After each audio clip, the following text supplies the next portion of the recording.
并且保证推动服贸协议以及其他自由贸易协定，都是为了帮助人民做生意，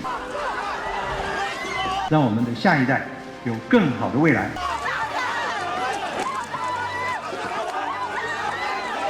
谢谢大家。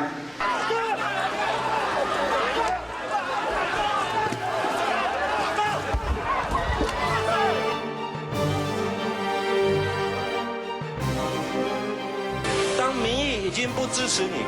你的政治责任没有办法再承担的时候，你就应该知道自己下台，不要等人来罢免你。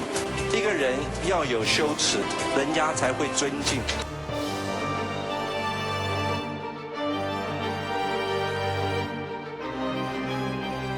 如果到了这个时候，你还是要坚持，